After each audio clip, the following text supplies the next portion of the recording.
नमस्कार दोस्तों, स्वागत है आपका स्टडी फॉर सिविल सर्विसेज में। यदि स्टडी फॉर सिविल सर्विसेज के छात्र हैं तो ये वाला टेलीग्राम जरूर ज्वाइन करके रखिए। यूट्यूब चैनल में हमारे साथ है तो भी ये वाला टेलीग्राम ज्वाइन करना बहुत ज्यादा जरूरी है। सारे नोटिफिकेशन, सारे अपडेट, सारे मोस्ट इंपोर्टेंट पिक्स, सारा रिवीजन सब कुछ यहाँ पे बताया जाता है। टेस्ट को ध्यान से अटेम्प्ट करिए और बताइए कितना स्कोर आपने किया है, कितने सही किए हैं टोटल क्वेश्चन में से। सभी लोग अपना अपना स्कोर जरूर कमेंट करिए। नमस्कार विद्वान साथियों, मैं दुर्गे विश्वकर्मा स्वागत करता हूं सर्टिफाइड एग्जाम्स में। दोस्तों, यह उत्तर प्रदेश विधानसभा के जीएस सीरीज का 14वां वीडियो है। वीडियो शुरू करने से पहले मैं आपको बताना चाहता हूं हमारे कई पेड ग्रुप चलते हैं। अगर आप उनको लेना चाहते तो इन दो नंबर पर कॉल कर जानकारी प्राप्त कर सकते हैं। तो दोस्तों, देखते हैं आज का पहला प्रश्न लोग। हाल ही में एएआई का 100% सौर ऊर्जा से चलने वाला पहला हवाई अड्डा निम्न में से कौन बना है? पुडुचेरी हवाई अड्डा, लखनऊ हवाई अड्डा, बंगलोर हवाई अड्डा या वाराणसी हवाई अड्डा?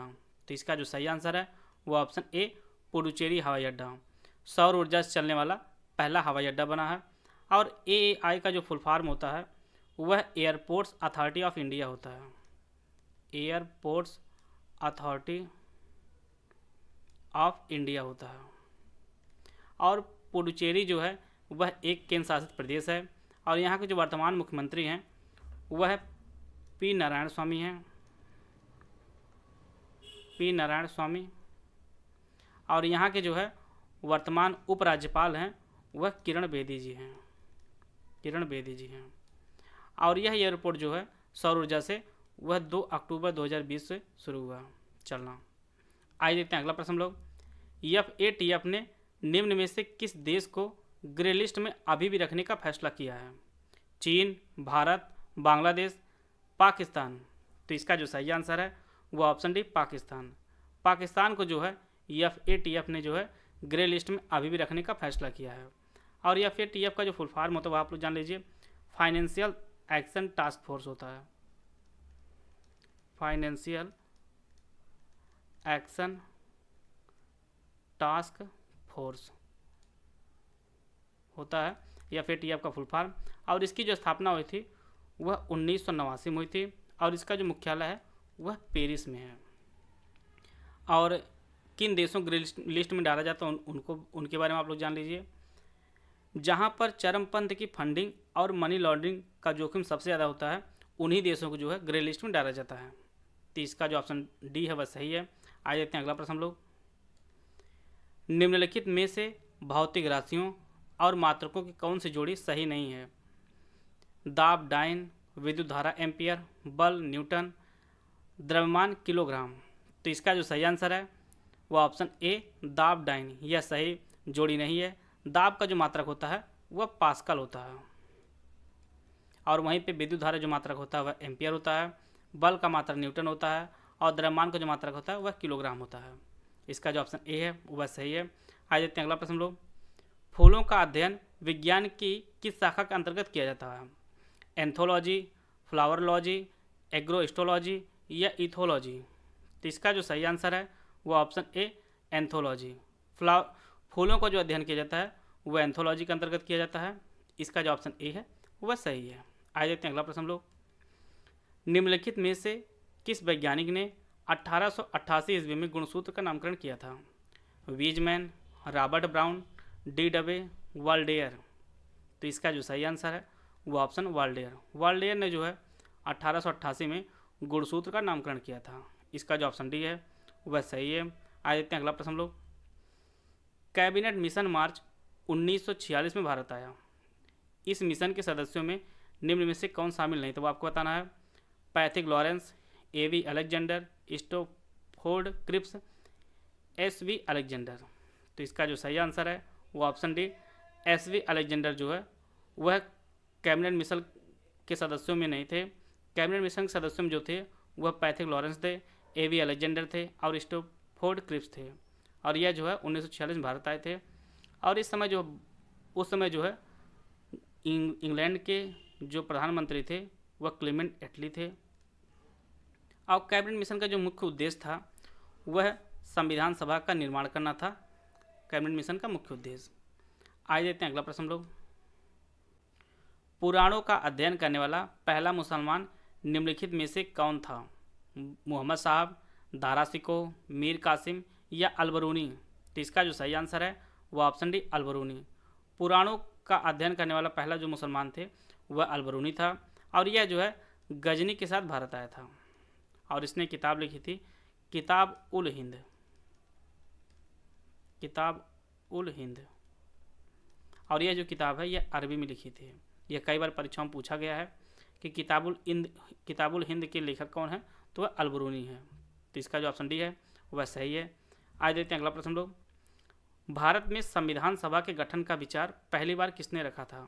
जवाहरलाल नेहरू, महात्मा गांधी, एम.एन. रॉय या सुभाष चंद्र बोस? तो इसका जो सही आंसर है वह ऑप्शन सी एम.एन. रॉय ने जो है भारत में संविधान सभा के गठन का विचार सबसे पहले रखा था। और इनका जो पूरा नाम है वह मानवेंद्र नाथ राय है। मानवेंद्र नाथ राय, एम.एन. रॉय का पूरा नाम। आइए देखते हैं अगला प्रश्न लोग। निम्नलिखित में से किसको विश्व की इस्पात राजधानी कहा जाता है? डेट्रॉयट, पिट्सबर्ग, शिकागो या सिएटल? तो इसका जो सही आंसर है वह ऑप्शन बी पिट्सबर्ग को जो है विश्व की इस्पात राजधानी कहा जाता है और यह जो है यूएसए में स्थित है। आइए देखते हैं अगला प्रश्न लोग। कर्क रेखा निम्नलिखित में से किन राज्यों से होकर गुजरती है? 4 राज्य दिए गए हैं, राजस्थान, झारखंड, उड़ीसा और त्रिपुरा। इसके लिए 4 ऑप्शन दिया गया, आप लोग ऑप्शन को पढ़ लीजिए। इसका जो सही आंसर है वो ऑप्शन डी इसका सही आंसर है। झारखंड, राजस्थान और त्रिपुरा से जो है कर्क रेखा गुजरती है, उड़ीसा से नहीं गुजरती है। भारत के 8 राज्यों से जो है कर्क रेखा गुजरती है। गुजरात, राजस्थान, मध्य प्रदेश, छत्तीसगढ़, झारखंड, पश्चिम बंगाल, त्रिपुरा और मिजोरम से। इसका जो ऑप्शन डी है वह सही है। आज देखते हैं अगला प्रश्न लोग। हाल ही में किस शहर ने दुनिया के सबसे बड़े फव्वारे का रिकॉर्ड बनाया है? रियाद, लंदन, दुबई या टोक्यो? तो इसका जो सही आंसर है वो ऑप्शन सी दुबई। दुबई ने जो है दुनिया के सबसे बड़े फव्वारे का रिकॉर्ड बनाया है और इस फव्वारे का जो नाम है द पाम फाउंटेन है। The palm fountain. इसका जो ऑप्शन सी है वह सही है। आज देखते हैं अगला प्रश्न लोग। हाल ही में जारी फोर्ब्स की 100 ताकतवर महिलाओं की सूची में शीर्ष पर कौन है? निर्मला सीतारमण, एंजेला मर्केल, नीता अंबानी या प्रियंका चोपड़ा? तो इसका जो सही आंसर है वो option B Angela Merkel. Forbes की 100 ताकतवर महिलाओं की सूची में जो प्रथम स्थान प्राप्त किया है वह जो है जर्मनी की चांसलर एंजेला मर्केल ने प्राप्त किया है। इसका जो ऑप्शन बी है वह सही है। आज देखते हैं अगला प्रश्न लोग। दूध सागर जलप्रपात किस नदी पर अवस्थित है? स्वर्णरेखा नदी पर, शरावती नदी पर, मांडवी नदी पर या नर्मदा नदी पर? तो इसका जो सही आंसर है वो ऑप्शन सी मांडवी नदी पर। दूध सागर जलप्रपात जो है वह मांडवी नदी पर स्थित है और इसकी कुल जो ऊंचाई है वह 1017 मीटर है और यह जो है भारत का चौथा सबसे ऊंचा जलप्रपात है। आइए देते हैं अगला प्रश्न लोग। निम्नलिखित में से कौन सुमेलित नहीं हुआ? आपको पहचानना है।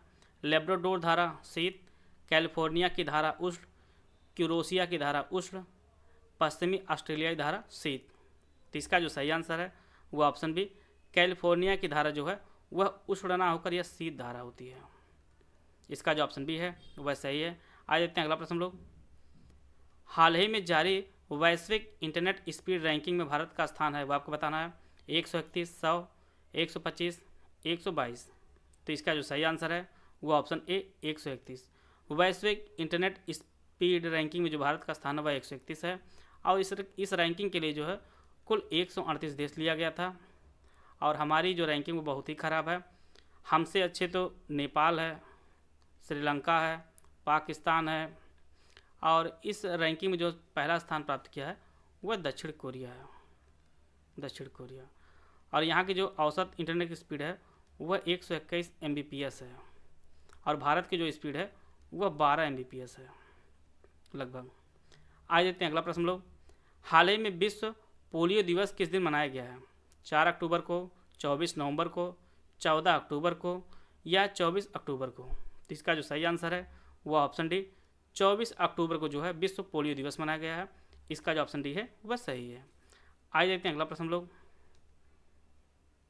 गदर पार्टी से निम्नलिखित में से कौन संबंधित नहीं थे? लाला हरदयाल, खुदीराम बोस, पंडित रामचंद्र, बरकत उल्लाह। तो इसका जो सही आंसर है वो ऑप्शन बी खुदीराम बोस जो है वह गदर पार्टी से संबंधित नहीं थे। और गदर पार्टी जो स्थापना हुई थी वह 1913 में जो है फ्रांसिस्को में हुई थी, फ्रांसिस्को में हुई थी। और गदर का जो अर्थ होता है वह विद्रोह होता है। आइए देखते हैं अगला प्रश्न लोग। ठोस कार्बन डाइऑक्साइड किसे कहा जाता है? एक कार्बन रॉक को, सूखी बर्फ को, कार्बन बर्फ को या रॉक बर्फ को? तो इसका जो सही आंसर है वो ऑप्शन बी सूखी बर्फ को जो है ठोस कार्बन डाइऑक्साइड कहा जाता है। इसका जो ऑप्शन बी है वह सही है। और CO2 कार्बन डाइऑक्साइड जो है का जो रासायनिक सूत्र होता है वह CO2 होता है। आ जाते हैं अगला प्रश्न लोग। निम्नलिखित को काल क्रमानुसार व्यवस्थित कीजिए। काकोरी षड्यंत्र, सैंडर्स की हत्या, केंद्रीय विधानसभा बम विस्फोट और चटगांव डकैती। इसके लिए 4 ऑप्शन दिया गया है, चारों ऑप्शन को आप लोग पढ़ लीजिए। इसका जो सही आंसर है वो ऑप्शन बी इसका सही आंसर है। काकोरी षड्यंत्र जो है वह 1925 में हुआ था। सैंडर्स की जो हत्या हुई थी वह जो है 1928 में हुआ था। केंद्रीय विधानसभा बम विस्फोट जो है वह 1929 में हुआ था। और चटगांव डकैती जो हुई थी वह 1930 में हुआ था। तो इसका जो ऑप्शन बी है वह सही है। आइए देखते हैं अगला प्रश्न लोग। निम्न में से कौन सा भारतीय क्षेत्र पुर्तगालियों के अधीन नहीं था? पुडुचेरी, दमन व दीव, गोवा, दादर। तो इसका जो सही आंसर है वो ऑप्शन ए पुडुचेरी। पुडुचेरी जो है वह पुर्तगालियों के अधीन नहीं था। इसका जो ऑप्शन ए है वह सही है। आज देखते हैं अगला प्रश्न लोग। केंद्रीय भूमि संरक्षण बोर्ड की स्थापना कब की गई थी? वो आपको बताना है। 1951, 1952, 1953, 1954। तो इसका जो सही आंसर है वह ऑप्शन सी 1953 में जो है केंद्रीय भूमि संरक्षण बोर्ड की स्थापना की गई थी। और इसका जो उद्देश्य था वह मिट्टी अपरदन और मिट्टी की अस्थायी संरक्षण को सुरक्षित करना था। आइए देखते हैं अगला प्रश्न लोग। पोलावरम नदी परियोजना के द्वारा किन 2 नदियों को जोड़ने की योजना है? कृष्णा कावेरी, महानदी और गोदावरी। यह 2 बार हो गया, कृष्णा और गोदावरी को। तो इसका जो सही आंसर है वो ऑप्शन डी कृष्णा और गोदावरी नदी को जोड़ने के लिए जो है पोलावरम नदी परियोजना शुरू की गई है। इसका जो ऑप्शन डी है वह सही है। आइए देखते हैं अगला प्रश्न लोग। प्रधानमंत्री नरेंद्र मोदी ने विजया राजे सिंधिया के सम्मान में कितने रुपए का सिक्का जारी किया है? 100, 500, 200 या 1000? तो इसका जो सही आंसर है वो ऑप्शन ए 100 रुपये का सिक्का जो है प्रधानमंत्री नरेंद्र मोदी ने विजया राजे सिंधिया के सम्मान में जारी किया है। और विजया राजे सिंधिया को जो है वह ग्वालियर की राजमाता के नाम से जाना जाता है। ग्वालियर की राजमाता। आइए देखते हैं अगला प्रश्न लोग। हाल ही में पोलैंड के एक स्क्वायर का नाम निम्न में से किनके नाम पर रखा गया है? जयशंकर प्रसाद, मुंशी प्रेमचंद, रामधारी सिंधिनकर, हरिवंश राय बच्चन। तो इसका जो सही आंसर है वो ऑप्शन डी हरिवंश राय बच्चन के नाम पर जो है पोलैंड के एक स्क्वायर का नाम रखा गया है। आप लोग इनकी किसी भी कृत का नाम आप लोग कमेंट बॉक्स में जरूर बताइएगा। हरिवंश राय बच्चन जी की इन्होंने कौन कौन सी पुस्तकें लिखी है। आइए देखते हैं अगला प्रश्न लोग। भारतीय वन सर्वेक्षण का मुख्यालय कहाँ स्थित है? नई दिल्ली, ईटानगर, देहरादून या कोच्चि? तो इसका जो सही आंसर है वो ऑप्शन सी देहरादून में। भारतीय वन सर्वेक्षण का जो मुख्यालय है वह देहरादून में स्थित है। इसका जो ऑप्शन सी है वह सही है। वीडियो अगर आपको अच्छा लगे तो लाइक कर सकते हैं, चैनल सब्सक्राइब कर लीजिए। हमारे free Telegram group study for exam का आप लोग जरूर ज्वाइन कर लीजिए। वीडियो को पूरा देखें, धन्यवाद। जय हिंद, जय भारत।